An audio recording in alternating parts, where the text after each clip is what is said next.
தைப்பூசத்தையொட்டி சென்னை வடபழனி முருகன் கோவிலில் ஏராளமான பக்தர்கள் சாமி தரிசனம் செய்து வருகின்றனர். இது தொடர்பான விவரங்களை எமது செய்தியாளர் நாகார்ஜுன் வழங்க கேட்கலாம். நாகார்ஜுன், தற்போது வடபழனி முருகன் கோவிலில் பக்தர்களின் கூட்டம் என்பது எந்த அளவிற்கு இருக்கிறது, அதற்கு ஏற்ற பாதுகாப்பு ஏற்பாடுகள் எந்த அளவிற்கு செய்யப்பட்டுள்ளது, இது தொடர்பான விவரங்கள்? நிச்சயமாக முருகனுக்கு உகந்த நாட்களில் மிக முக்கியமான நாளான தைப்பூச திருநாள் இன்று கொண்டாடப்படுகிறது. அறுபடை வீடுகள் மட்டுமின்றி பிற முருகர் கோயில்களும் பக்தர்கள் சாமி தரிசனத்தை செய்து வருகின்றனர். அந்த வகையில் சென்னை வடபழனியில் உள்ள முருகன் கோயிலில் ஏராளமான பக்தர்களானது சாமி தரிசனத்திற்காக நீண்ட வரிசையில் நின்று முருகரை வணங்குவதற்காக காத்து கொண்டிருக்கிறார். இங்கு கிட்டத்தட்ட 1 கிலோமீட்டர் தூரம் வரையிலுமே பொதுமக்களின் பக்தர்களின் கூட்டமானது வெகு நீண்ட தூரத்தில் பக்தர்கள் காத்து கொண்டிருக்கின்றனர்.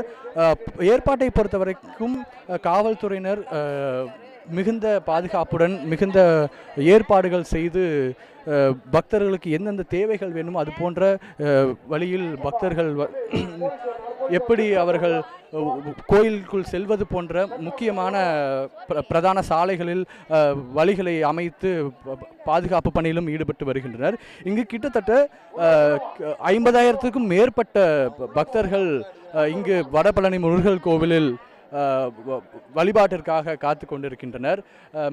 முருகனுக்கு மிக உகந்த நாட்களில் முக்கியமான நாளாக தைப்பூச திருநாளானது கொண்டாடப்பட்டு வருகிறது. தை மாதம் பூச நட்சத்திரத்தில் இந்த திருநாளானது முருகர்கள் வழிபாட்டு வருவார்கள். முருகருக்கு விரதம் இருந்து பால்குடம், காவடி போன்ற நேர்த்தி கடன்களையும் இங்கு பக்தர்கள் செய்து வருவதை நம்மால் பார்க்க முடிகிறது. அந்த வகையில் தற்போது நீண்ட வரிசையில் பக்தர்கள் தற்போது முருகனை வழிபடுவதற்காக காத்து கொண்டிருக்கின்றனர்.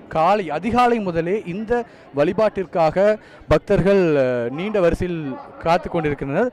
தற்போது வரை ஏராளமான பக்தர்கள் இங்கு முருகனை வணங்குவதற்காக காத்து கொண்டிருக்கின்றனர்.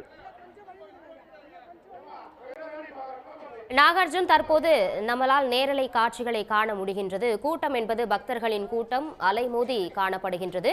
இந்த கூட்டத்தை கட்டுப்படுத்துவதற்கு போலீசார் தரப்பில் என்ன மாதிரியான பாதுகாப்பு ஏற்பாடுகள் மேற்கொள்ளப்பட்டிருக்கின்றது, தொடர்பான விவரம்? கட்டுக்கடங்காத இந்த கூட்டத்தை கண்காணிப்பதற்காக மேற்பட்ட போலீசார்கள் தற்போது பாதுகாப்பு பணியில் ஈடுபட்டு வருகின்றனர். கூட்டத்தை சரியான முறையில் வழிநடத்துவதற்காக தடுப்பு வேலிகள் அமைக்கப்பட்டு வரிசையில் நிற்பதற்கான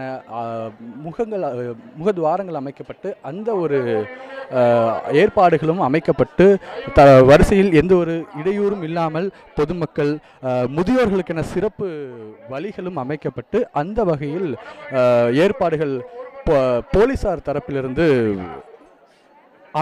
ஏற்பாடு செய்யப்பட்டு எந்த ஒரு பிரச்சனையும் இல்லாமல் நடைபெற்று வருகிறது. உங்களுடைய கள நிலவரங்களை பதிவு பண்ணமைக்கு நன்றி நாகார்ஜுன். உடனுக்குடன் செய்திகளை தெரிந்து கொள்ள சன் நியூஸ் பெல் ஐகானை கிளிக் பண்ணுங்க.